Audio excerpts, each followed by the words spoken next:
Bulletin में आप सभी का बहुत स्वागत है। आपके साथ मैं हूं नलिनी पांडे। देश में मैदानी हिस्सों में सूरज की तपिश लोगों को परेशान कर रखी है। राहत की ठंडी हवा के लिए लोग पहाड़ों का रुख कर रहे हैं। हालांकि हालात ये हैं कि पहाड़ों में जाम ने लोगों के पसीने छुड़ा दिए हैं। नैनीताल में तो प्रशासन के सारे इंतजाम ध्वस्त हो गए हैं।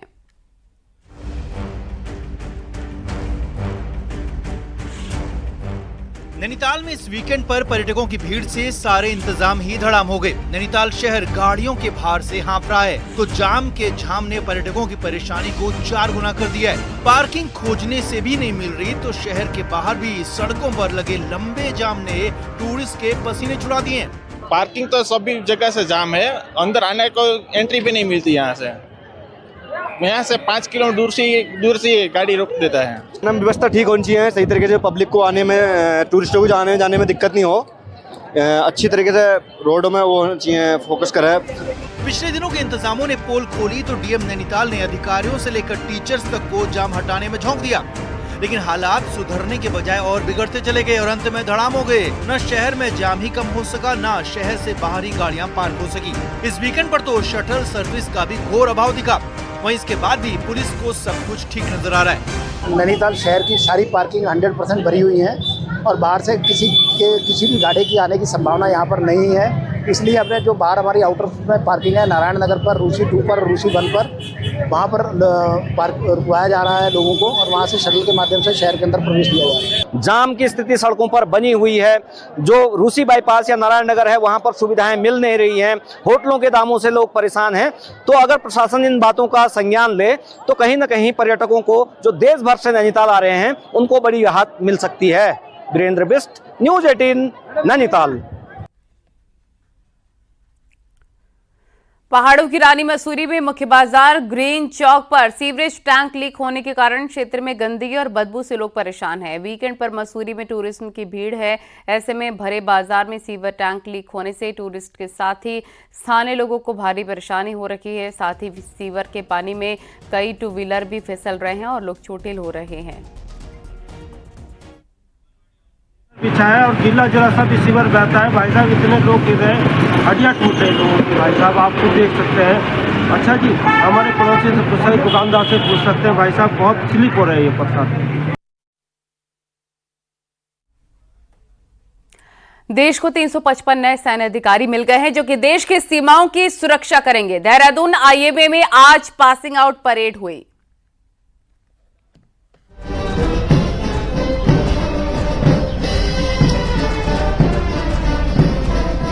कंधों पर सितारे और जोश में भरे ये हैं देश की आर्मी के वो अफसर जो आईएमए से पास आउट होकर सीमाओं की रक्षा करेंगे।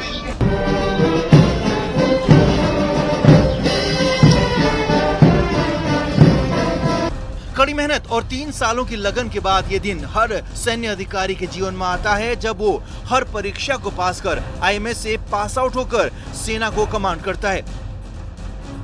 और इस बार की पासिंग आउट परेड में देश को 355 तो मित्र देशों के 39 कैडेट्स हैं जो अब सेना में अफसर बनेंगे। इसको पाने के लिए बहुत मेहनत लगी है और 11 साल की लगभग ट्रेनिंग हो चुकी है हमारी पूरी।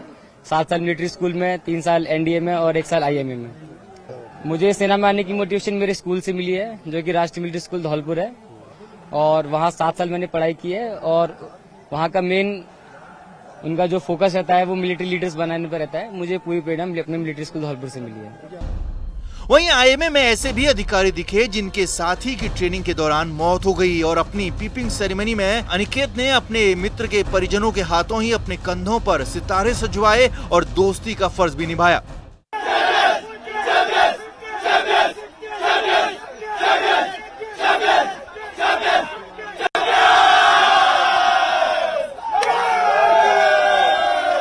I got 2 sets of parents here to crown me as lieutenant. SCC Pratham Mahale, he was one of my coursemate and he passed away during training. We couldn't pass out together, but the least I can do for him is make his dream come true for his parents. मैं अच्छा army officer बनना चाहता हूँ, इसलिए उसने NDA join की और last movement में तो वो ऑस्कर का एसएससी था और आर्मी बैनर विन के लिए वो मोटिवेशन था। तो उस वक्त इंटर कंपटीशन जो चल रही थी एनडीए में बॉक्सिंग की, उसमें उसने पार्टिसिपेट किया और पार्टिसिपेट के दौरान उसे सिर पे चोट आई और दूसरे दिन उसका वीरगति प्राप्त हुई उसे। 10 अक्टूबर 1932 से 40 कैडेट्स के साथ इस एकेडमी का सफर शुरू हुआ था और इसी एकेडमी से मानिक शाह, स्मिटन और मोहम्मद मूसा ने ट्रेनिंग की थी, जो आगे चलकर अपने अपने देश के आर्मी चीफ बने थे। और करीब 92 साल के सफर से इस एकेडमी से करीब 65,000 जेंटलमैन पास आउट होकर निकले, जिसमें 36 मित्र देशों के भी 3,000 विदेशी कैडेट शामिल हैं। हमारे इंडियन कैडेट्स हैं, उनको मैं विश करना चाहूंगी और बाकी फॉरेन कंट्री के बच्चों को भी विश करना चाहूंगी कि may they have a wonderful life ahead, may they have a life which is full of adventure, happiness, glory and a safe life ahead. और may they always be soldiers in their life, in their breath, in their soul and in everything that they do.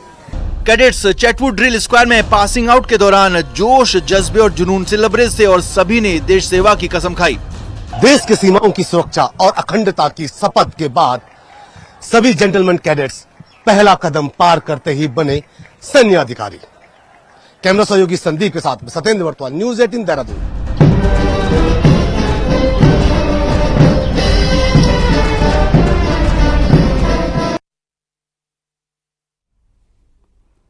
CM Pushkar Singh Dhami ने दिल्ली में बन रहे उत्तराखंड भवन का निरीक्षण किया और सीएम ने निर्माण कार्य को देखा भी। वहीं सीएम धामी ने कहा कि निर्माण कार्य तेजी के साथ हो रहा है और जुलाई में इसका लोकार्पण किया जाएगा। सीएम ने यह भी कहा कि नया भवन पहाड़ की शैली में बनाया जा रहा है, जिसमें करीब 50 कमरे हैं और सभी प्रकार की सुविधाएं। मुख्यमंत्री ने कहा कि भवन बनने से पहाड़ से दिल्ली आने वाले लोगों को सहूलियत होगी। उत्तराखंड सदन है, उसकी जो क्षमता है काफ़ी कम है, इसलिए इसको ध्यान में रखते हुए एक पुराना उत्तराखंड निवास यहाँ पर हुआ करता था, उस जगह पर अब नया निवास ये बनकर तैयार हो रहा है और बनकर तैयार हो गया है। लगभग क्षमता के अनुरूप 50 से ज़्यादा रूम इसमें कुल मिलाकर हैं और अलग अलग तरीके से सारी डॉर्मेट्री भी बनाई गई है जो लोग साथ में आते हैं और जुलाई माह तक इसका समय सीमा है कि जुलाई माह में ये इसका लोकार्पण हो जाए और ये लोगों के काम में आना शुरू हो जाए। सर, आपने निरीक्षण किया है, क्या क्या निर्देश दिए हैं सुधार के? आपको अभी क्या क्या कमी लग रही है और क्या सुधार की आवश्यकता है?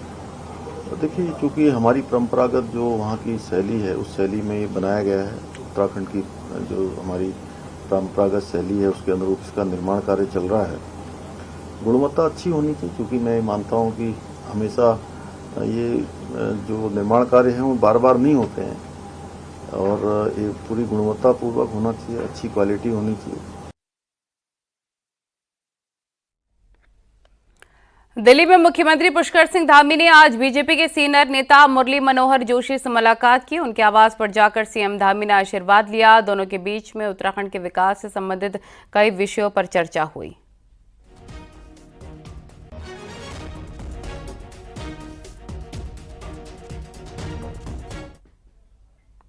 हर बार केदारनाथ धाम में कुछ न कुछ विवाद जरूर सामने आता है। इस बार विवाद एसयूवी कार थार को लेकर है। दिव्यांग और बीमारों की थार में वीआईपी मौज ले रहे हैं और अब इस मामले में किसी सीनियर ऑफिसर पर गाज गिर सकती है, तो विपक्ष ने सरकार से तुरंत केदारनाथ से थार कार हटाने को कहा है।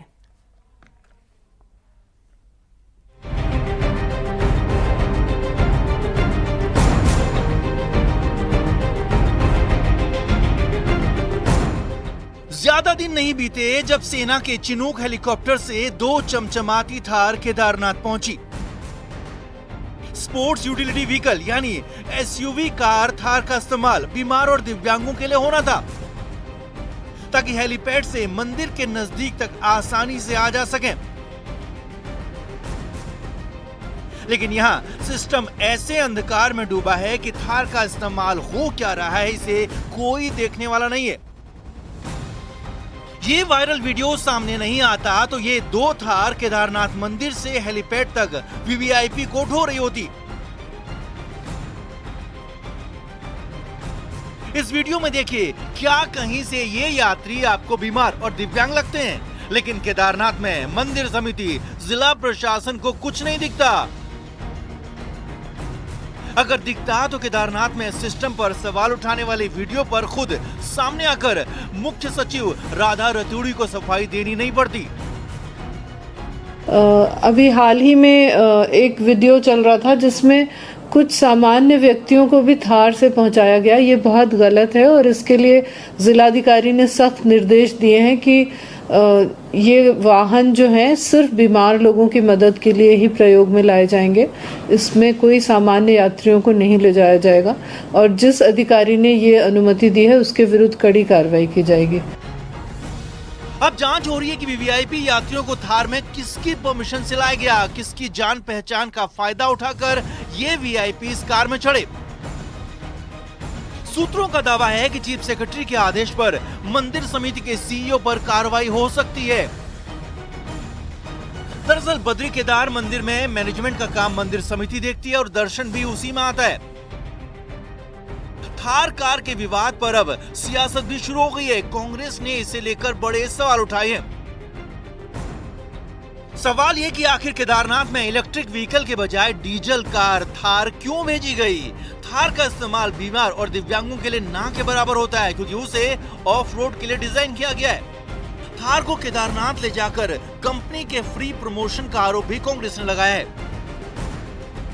कांग्रेस नेता प्रीतम सिंह का कहना है कि अफसर सरकार की आंख में धूल झोंक रहे हैं, इसीलिए दोनों थार तुरंत केदारनाथ से वापस लाई जाएं। तो बीजेपी प्रदेश अध्यक्ष इतना कुछ होने के बाद भी कह रहे हैं कि थार बीमारों के लिए है।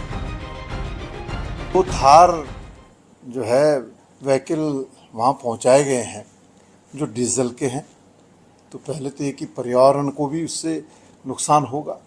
वहाँ अगर आपको कोई वाहन भेजना था तो इलेक्ट्रिक वाहन वहाँ होना चाहिए था। और फिर थार जो है वो ऐसा एक वाहन है जिसमें दिव्यांग आसानी से बैठ नहीं सकता है। और जो बात सामने आ रही है उस थार के माध्यम से जो है वीआईपी मूवमेंट वहाँ पर होने जा रहा है, तो ये कदापि उचित नहीं है और सरकार को तत्काल प्रभाव से वो दोनों गाड़ियाँ वापस मंगानी चाहिए। विषय निकल कर आया था कि कुछ लोग उसमें जिनको जो ऑथराइज नहीं है वो थार से इधर उधर जा रहे हैं, तो उस पर रोक लगा दी है। और वो मुख्य रूप से वाहन जो विशेष बहुत बीमारी ग्रसित बीमार लोग हैं उनके लिए वो थार वहाँ भेजी गई है। और आखिरकार हेलीपैड तक उनको लाने ले जाने की व्यवस्थाओं की आवश्यकता पड़ती है। वहाँ का जो तापमान रहता है उसको ध्यान में रखते हुए सरकार ने एक मरीजों के स्वास्थ्य को ध्यान में रखते हुए व्यवस्था बनाई है। उसका सम्मान होना चाहिए, लेकिन ये ठीक है कि इसका दुरुपयोग भी नहीं होना चाहिए। उसको सरकार ने कड़ाई से लिया है और उस पर रोक लगाई है। बाबा केदार का दरबार मोक्ष धाम है जहां लाखों भक्त पैदल चलकर दर्शन करने पहुंचते हैं, लेकिन ये थार बीमारों के लिए नहीं, हेलीपैड पर आने वाले वीवीआईपी के लिए इस्तेमाल हो रही है। अब कार्रवाई के नाम पर चाहे कुछ भी हो, पर इस थार ने केदारनाथ में सिस्टम की धज्जियां उड़ा दी हैं। देहरादून से न्यूज़ 18 के लिए दीपांकर भट्ट की रिपोर्ट।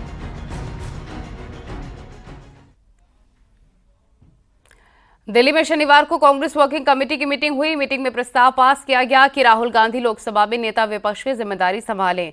अब फैसला राहुल गांधी लेंगे। मीटिंग में उत्तराखंड से कांग्रेस प्रदेश अध्यक्ष करण माहरा, नेता विपक्ष यशपाल आर्य, विशेष आमंत्रित सदस्य गणेश गोदियाल शामिल हुए। मीटिंग के बाद गणेश गोदियाल ने कहा कि राहुल गांधी का नेता विपक्ष बनना देश और जनता के हित में होगा और उम्मीद है कि राहुल गांधी इस बात को मानेंगे।